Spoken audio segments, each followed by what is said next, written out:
Buenos días. Bueno, hoy vamos a hablar de patologías vasculares hepáticas. Las alteraciones vasculares del hígado van a representar en conjunto una serie de condiciones que no son muy frecuentes, son poco comunes, pero lo importante es que generan un problema de salud global en el campo de enfermedades hepáticas. Una de las razones es que estos enfermos suelen ser pacientes jóvenes con una esperanza de vida que suele acortarse justamente por la presencia de estas patologías, que muchas veces se retrasa su diagnóstico, por lo tanto su tratamiento. La característica común que tienen estas patologías vasculares es que son trastornos que cursan con hipertensión portal. Esta hipertensión portal es una hipertensión portal de etiología no cirrótica y que tiene una elevada morbimortalidad. Estas enfermedades lo que comparten entonces es el hecho de cursar con hipertensión portal y por supuesto con todas las complicaciones de la misma hipertensión portal, y característicamente tienen fenómenos de trombosis como mecanismo fisiopatogénico en común. ¿Cuáles son estas patologías? Las trombosis de las venas suprahepáticas, que lo conocemos como síndrome de Budd-Chiari, la trombosis portal no asociada a cirrosis y tampoco asociada a patología tumoral, y la hipertensión portal idiopática. Comencemos con el síndrome de Budd-Chiari. Este se va a definir como una obstrucción al flujo de la salida venosa a nivel del hígado, que se localiza desde las vénulas hepáticas de un tamaño pequeñito hasta la entrada en la vena cava superior a nivel de la aurícula inferior, a nivel de la aurícula derecha. O sea que esta trombosis, esta obstrucción, puede estar en todo este territorio que yo acabo de describir. Se presentan como un conjunto de manifestaciones que están derivadas a esta obstrucción del flujo venoso hepático, y por definición, para hablar de síndrome de Budd-Chiari, tenemos que excluir aquellas obstrucciones en el flujo hepático que están relacionadas con patologías cardíacas, en los hígados congestivos, aquellas enfermedades que cursan con patologías pericárdicas o en los síndromes de obstrucción sinusoidal, ¿sí?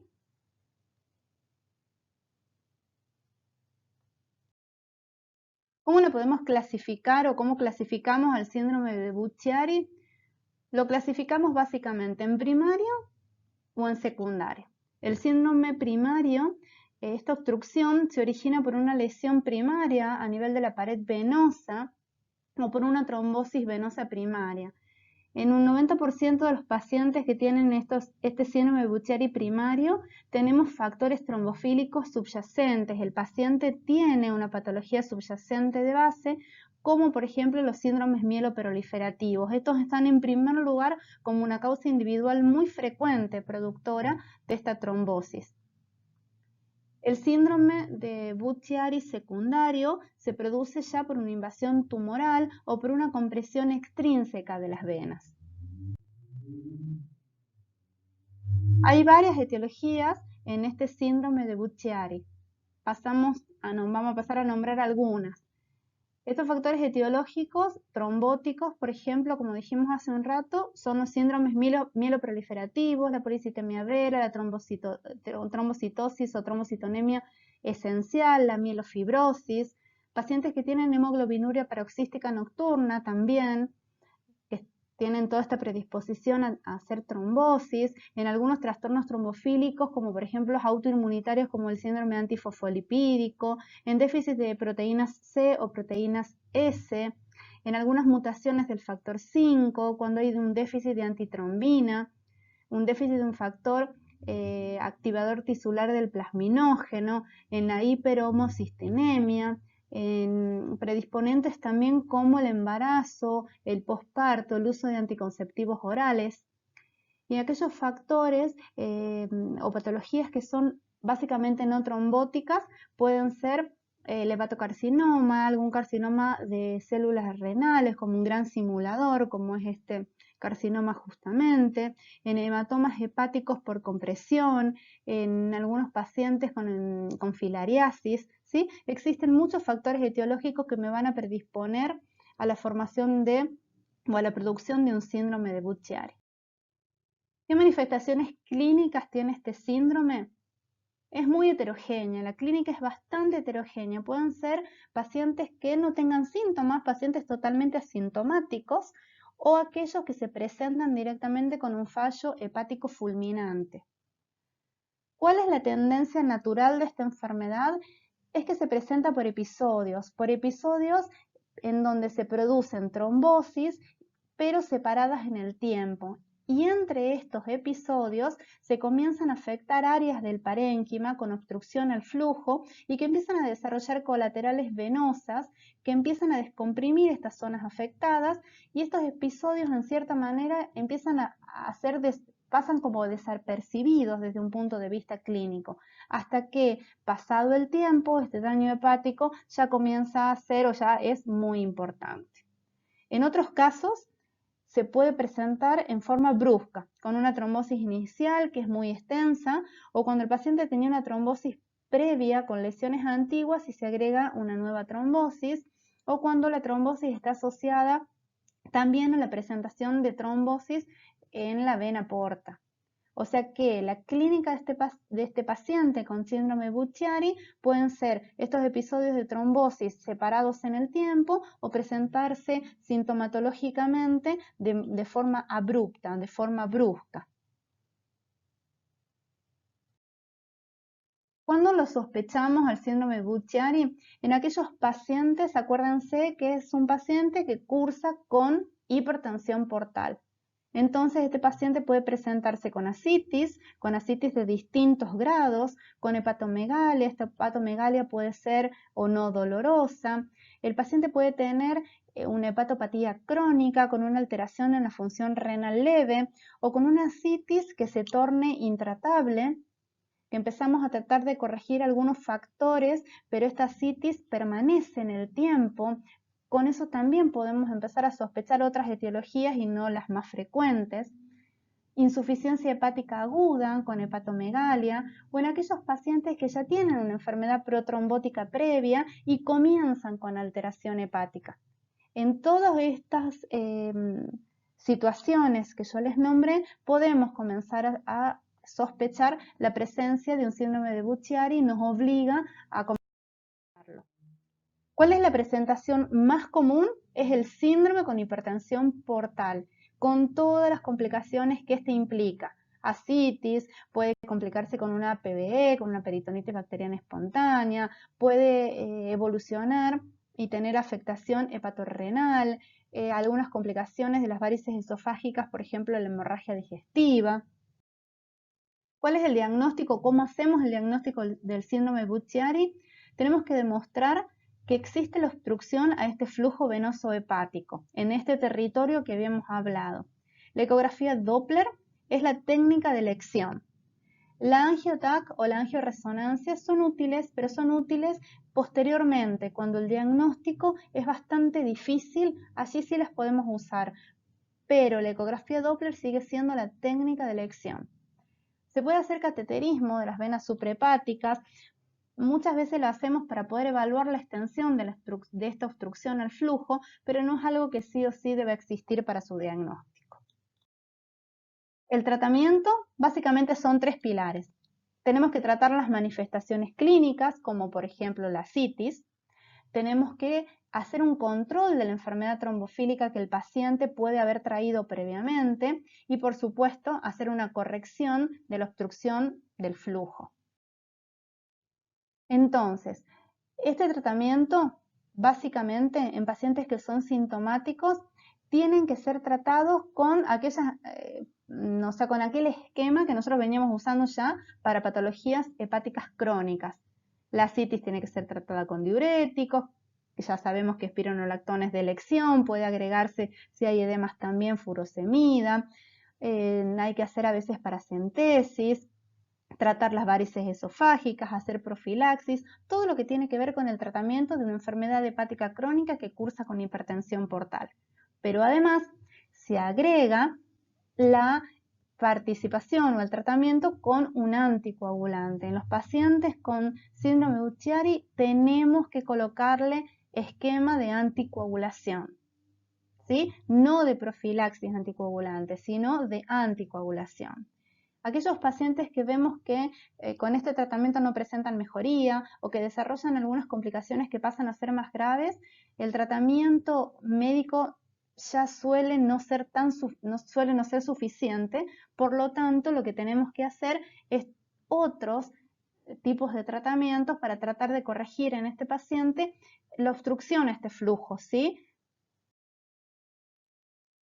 ¿Qué recomendaciones se pueden dar? Son de distintos grados estas recomendaciones, pero es importante que las sepan como para tener una idea del síndrome de Buchiari y poder diagnosticarlo y también poder tratarlo.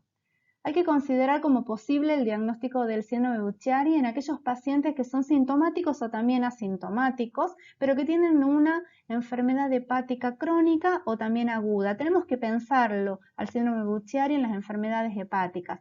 Saber que la ecografía Doppler es la técnica de elección. El paciente tiene que ser reevaluado con médicos capacitados en estudios de imágenes y avisarle a este médico nuestra alta sospecha de este síndrome de Buchiari. Derivarlo al paciente ya diagnosticado a un centro que sea experto en su tratamiento. Las complicaciones de la hipertensión portal deben ser tratadas. Anticoagularlos a los pacientes, eso es importante. Cuando existan contraindicaciones muy importantes, bueno, podemos obviar la anticoagulación, pero en el 90% de los pacientes sabemos que deben ser anticoagulados. Las complicaciones de la hipertensión portal, al ser tratadas adecuadamente, no son para nada una contraindicación para la anticoagulación. Si nosotros las podemos tratar, no impide que el paciente pueda ser anticoagulado. Esta anticoagulación puede ser interrumpida si el paciente se va a someter a procesos que realmente sean invasivos. Incluimos a la paracentesis en un paciente que está con una coagulopatía también importante. Consideramos la colocación de stent mediante angioplastías como técnicas descompresivas en los pacientes que tienen esta estenosis de la vena hepática. Hay que hacerle un seguimiento exhaustivo a este paciente e incluso hay pacientes que luego de hacer el tratamiento son bastante resistentes, no presentan mejoría. Por lo tanto, se propone en estos pacientes el trasplante hepático también. Incluso se ha visto que en algunos pacientes o en la gran mayoría la anticoagulación debe continuarse posterior al trasplante. Esta es otra de las patologías vasculares hepáticas que habíamos nombrado, que es la trombosis venosa portal aguda, denominada también trombosis venosa portal no cirrótica o no maligna, que la podemos definir como aquella en donde existe la formación reciente de un trombo dentro de la vena porta o de sus ramas. Este trombo se puede extender hasta las venas mesentéricas o hasta la vena esplénica y ocluirlas de manera total o parcial. Puede presentarse con un dolor abdominal agudo en un alto porcentaje de los pacientes, acompañarse de un síndrome de respuesta inflamatoria sistémica, también pueden tener ascitis. Y el infarto intestinal es una complicación bastante grave, temida e inmediata y muy preocupante cuando existe trombosis venosa a nivel portomesentérico. ¿Sí? La mortalidad es bastante elevada, es mayor al 60%. ¿Cuál es el tratamiento? La anticoagulación. La anticoagulación siempre está indicada en estos pacientes porque la repermeabilización espontánea prácticamente nunca se produce y hay que tratar de hacer o comenzar esta anticoagulación lo más precozmente posible, lo más rápido que se pueda. La tasa de recanalización de estos pacientes, cuando la anticoagulación se inicia dentro de la primera semana del diagnóstico y del inicio de los síntomas, la posibilidad de recanalización es muchísimo mayor a cuando esta se inicia más tarde. ¿Cuál es el objetivo terapéutico del tratamiento de esta enfermedad? Es prevenir la extensión de la trombosis, en especial la extensión y la afectación por trombos de las venas mesentéricas. Tenemos que tratar de prevenir el infarto mesentérico. el cual es bastante grave y tiene una morbimortalidad elevada. Y tratar de conseguir, por supuesto, como objetivo terapéutico, la recanalización de la vena porta. Luego tenemos otra patología que es la hipertensión portal idiopática, que consiste en la existencia de hipertensión portal en donde no podemos demostrar el obstáculo, no hay un obstáculo aparente en la circulación portal y tiene histología hepática prácticamente normal, solamente tiene pequeños cambios histológicos a nivel de los espacios porta.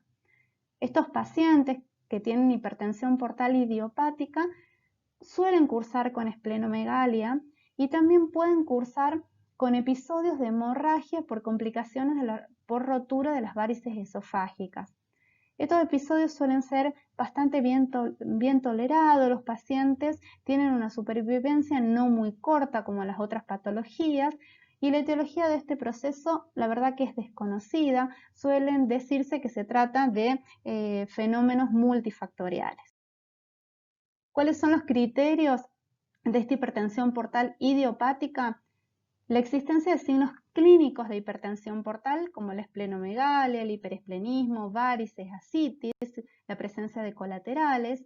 Debemos excluir la cirrosis mediante biopsia hepática, excluir la enfermedad hepática crónica que sea causante de cirrosis y excluir otras condiciones causantes de hipertensión portal como por ejemplo la fibrosis congénita, la sarcoidosis, ¿sí? Y arriba también habla de descartar enfermedad de Wilson, cirrosis biliar primaria, hemocromatosis. ¿Sí? Estas patologías deben ser descartadas para que nosotros podamos diagnosticar al paciente con hipertensión portal idiopática.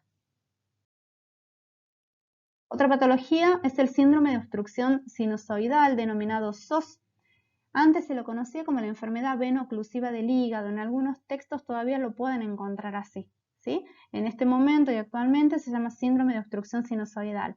Se ha descrito hace muchos años asociado a la intoxicación aguda o también crónica por un tipo de alcaloides derivados de la pirrolisidina, ¿sí? Así se llama.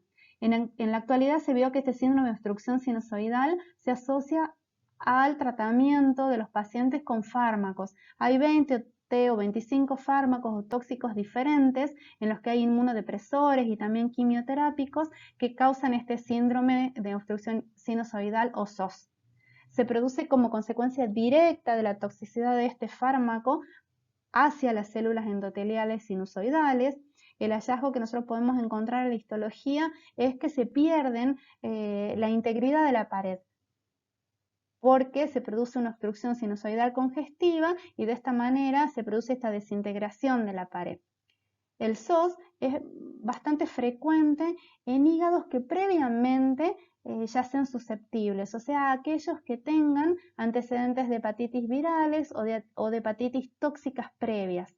Las manifestaciones clásicas es el dolor en hipocondrio derecho y la presencia de hepatomegalia. La gravedad del SOS es variable. Suele resolverse espontáneamente en el 50 al 80% de los casos con la supresión del fármaco. Aquellos pacientes que fallecen no lo hacen especialmente por fallo hepático, sino por un fallo que en líneas generales es multiorgánico. Las estrategias para poder prevenir el desarrollo del SOS es tratar de identificar antes a aquellos pacientes que tienen un mayor riesgo, o sea, pacientes que previamente tienen algún tipo de hepatopatía de base y evitar exponerlos a algunas pautas de tratamiento bastante agresivas como con medicamentos quimioterápicos o inmunodepresores agresivos. Tenemos que ver bien esto antes de iniciar tratamiento en este tipo de pacientes.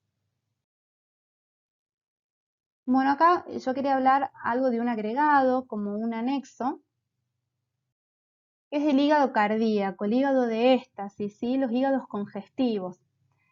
Esta denominación, ¿a qué hace referencia? Hace referencia a aquellas alteraciones hepáticas que pueden aparecer cuando existe algún tipo de trastorno, alguna dificultad en el retorno venoso al corazón que está promovido, por supuesto, por una enfermedad cardíaca previa. que lo que va a ocasionar es un aumento en la presión auricular derecha, disminuyendo de esta manera el retorno venoso cardíaco. Son aquellas patologías cardíacas que tienen una repercusión a nivel hepático y que cursan, por supuesto, con un gasto cardíaco disminuido con insuficiencia cardíaca. ¿Cuál es el cuadro clínico? La hepatomegalia por congestión hepática. La hepatomegalia esta suele ser dolorosa. Hay algunos síntomas que pueden acompañar a esta hepatomegalia como dispepsia, como meteorismo, anorexia. Algunos pacientes tienen ictericias moderadas, hay reflujo hepatoyugular y en el laboratorio puede haber alguna alteración del hepatograma, principalmente a nivel de las transaminasas levemente elevadas e incluso la FAL puede estar elevada también. ¿Cuál es el diagnóstico? Una buena anamnesis del paciente, ¿sí? Una exploración física minuciosa, radiografías de tórax, electrocardiogramas y ecocardiograma Doppler para valorar la función hepática y de esta cardíaca y de esta manera poder ver la insuficiencia y la presencia de insuficiencia cardíaca. A nivel abdominal, la ecografía va a mostrar esta hepatomegalia, va a mostrar que las venas suprahepáticas pueden estar algo aumentadas de tamaño y saber que existe hipertensión portal, por supuesto, y esta hipertensión portal puede llegar a ser leve y es de tipo postsinusoidal. Bueno, muchas gracias por la atención.